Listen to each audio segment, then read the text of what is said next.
Hi everyone. Thanks very much for having us at the PPI conference. My name is Dr. Chris Noone. I'm a lecturer in the School of Psychology in NUI Galway, and I do a lot of work with the Health Behaviour Change Research Group. And we've been collaborating with Croí, so I'll hand over to Denise to introduce herself. Yeah, hi everybody. I'm Denise Dunne and I'm the physiotherapy manager in Croí Heart and Stroke Centre in Newcastle in Galway. Great. So we have some slides to show you as we talk about the partnership we've been developing recently. So Denise is going to introduce Croí to us. Yeah, so I'm just going to give you a little bit of background. So obviously we're a heart and stroke charity, like I said, in Myola Lane there in Newcastle in Galway. And we would do a lot of, I suppose, innovative work around trialling and testing new programs. So we would have both non-referral and referral patients come join our sessions in, I suppose, people looking for MBT approach to behaviour change management, and then obviously mainly in chronic disease. Our main overall aim would be the fight against heart disease and stroke, but it's trying to empower our patients, I suppose, to manage their chronic disease. And my main role would be around the innovative programs, trialling and testing them. And that's, I suppose, where this collaboration came with the Health Research Change Group at NUI Galway. And we would obviously have done a lot of work with them in the past on our student mentorship and our student supervision. Thanks, Denise. So the Health Behaviour Change Research Group is a research group led by Professor Molly Byrne at the School of Psychology at NUI Galway.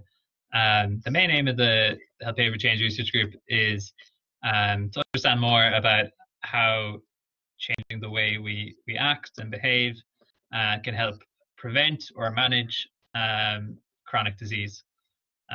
So it's been a natural partnership to work with Croí over the years on a number of different projects, but many of these projects would often have kind of come from our side as researchers being interested in something to do with heart disease or managing any sort of cardiac condition.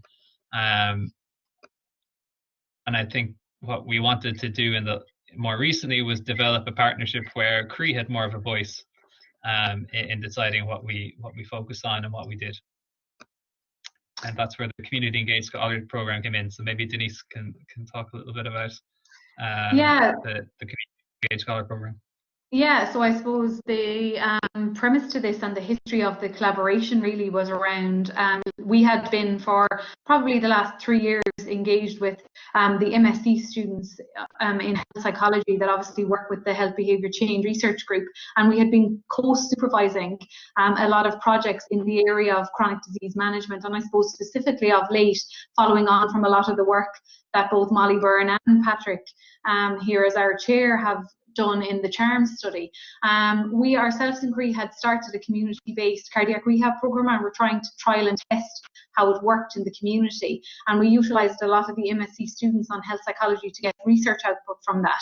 And I suppose through the collaborations there that had, like I said, been in development, I suppose, for the last 3 years, but hadn't really been very structured, Una and the Health Behaviour Change Research Group approached us to see if we'd be interested in putting forward for the funding application for the Community Engaged Scholars Programme, which would hopefully embed and give us some structure around the way we were defining our partnership first of all, and then what we were actually going to do to enable, I suppose, more enriched research and more enriched, I suppose, PPI panels and pathways through our research. And that's really where it progressed in the space of cardiac rehab, as you'll see when I go into kind of the actual research title itself.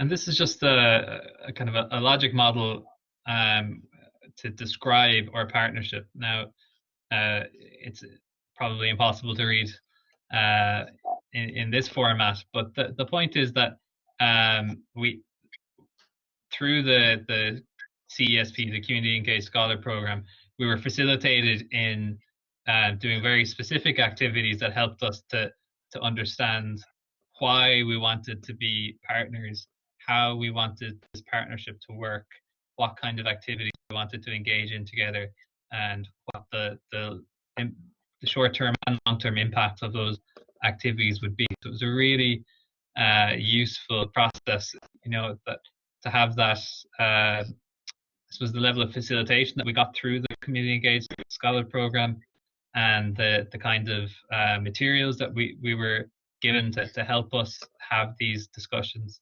And this is just an example of like how something really concrete can come out of a conversation like that being facilitated in a specific way, rather than more if we're just having informal conversations and without a specific aim of building the partnership in a specific way. It can be very unfocused, and this gives us a very focused way of and a shared understanding of what our partnership is about. Yeah, and I suppose looking at the research itself, like I said, we probably engaged the PPI pathway or the PPI process maybe a little bit late, and if we were to do future projects, I think we would definitely embed it a little bit earlier. We were very aware after Croí, having done the community-based cardiac rehab, and obviously having the Health Research Board involved in some of our cardiac rehab projects and research in the past, that we wanted to really understand the barriers and facilitators to attending cardiac rehab in general from the perspective of a patient really who attended or did not attend the community-based project. So we had about approximately 400 people referred to our community-based cardiac rehab program, which took place between kind of March 2017 to December 18. And we really wanted to take focus groups of those patients and interview them around the aspects of what promoted, I suppose, attendance, non-attendance, what may have promoted dropout. We really wanted to get to the underlying factors of why people were actually attending or chose to non-attend. And we wanted to do it in, I suppose, non-aggressive or non-confrontational way. So we really wanted to tap in as well to the people that maybe had been referred but never took up a place on the program. So the research question was very, very defined, and obviously we had a very good, strong understanding of how we wanted to share the findings. But I suppose we were at the point when we came into the CESP project, we were very much at the start and hadn't really thought around how we might get some PPI engagement in the project. Yeah, and the essential aspect of PPI is that as will have been discussed already, that patients really are their own experts. They're experts in their own experience, and qualitative interviews is a useful way of getting at that. But we wanted that extra layer of PPI helping us actually design what the qualitative interviews would ask and focus on, and how should we recruit from this population. So PPI, the addition of PPI to this project was crucial, really.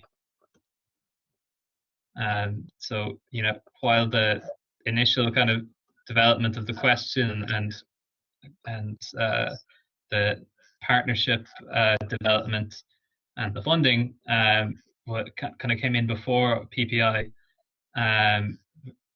the actual planning of the study itself, and how we would collect the data, and how we would recruit people, and how we would ask them for their consent, and what specific questions we would ask them in the interviews. That was all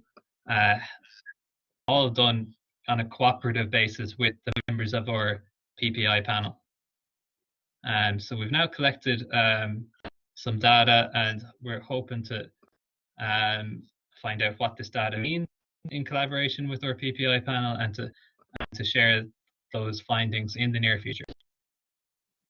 So Denise, would you like to maybe reflect on your experience of PPI?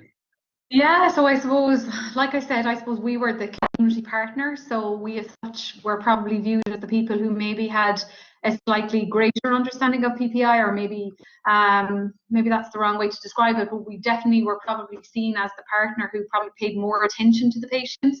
But actually I've discovered from being engaged in the process that we were really probably paying lip service to it as such in a lot of our previous research, that kind of engaging with the patients, engaging with the focus groups, continuing those focus groups, and having regular meetings really was key. And then adapting the actual letters, let's say, or invitation letters, or reasons why we wanted the patient engaged, and then adapting that in our research was really where we've got most of the benefit, I think. And then obviously the connection we've had with the patients. So they really, really, really are grateful for, I suppose, the engagement that's, again, greater than a level of just asking them subjectively how they feel, or how's the program going, or why didn't you come. It's really, really engaging them. And they have come to us ever since, trying to assist on other programs as well. And we're actually going to continue, hopefully, that first PPI panel and bring it into a Croí PPI panel so that they can participate in future kind of chronic disease management programs and give us their feedback, because a lot of them obviously have comorbidities. Yeah, but definitely successful for us. Yeah. Yeah. Some of the challenges included just trying to figure out the right way to support panel members to contribute to the actual study design, rather than just providing their own views on or their own answers to the research question. And that was something that was a real, I guess,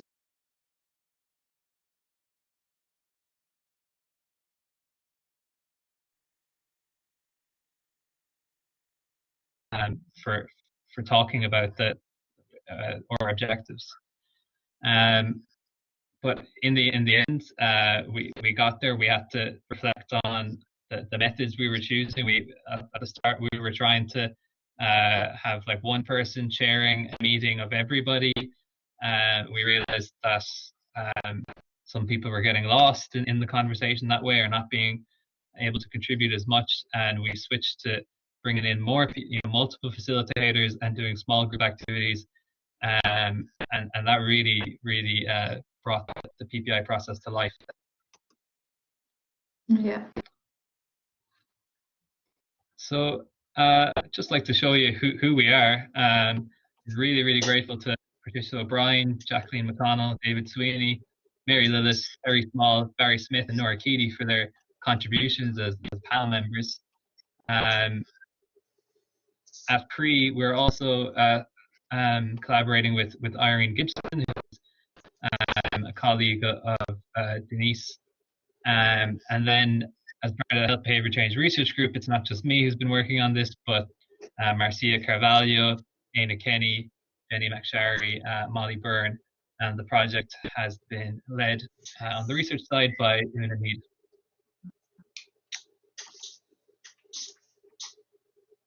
That's a nice photo of us from our last PPI meeting.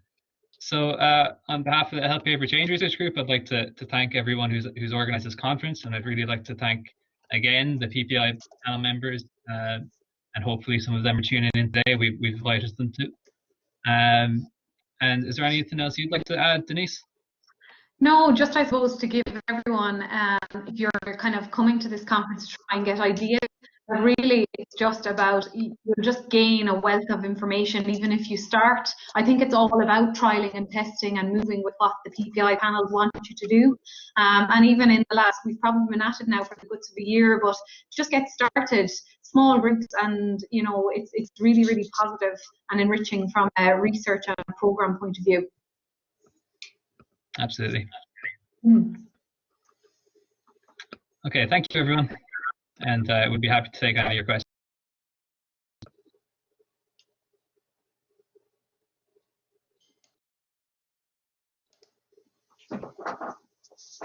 So thank you, Denise and Chris, for that excellent presentation. And I was really enjoying listening to all of that. I have a question for Denise, first of all. Denise, you talked a lot about how you had to change your approach to PPI within Croí, even though you'd been working somewhat in that area for a while.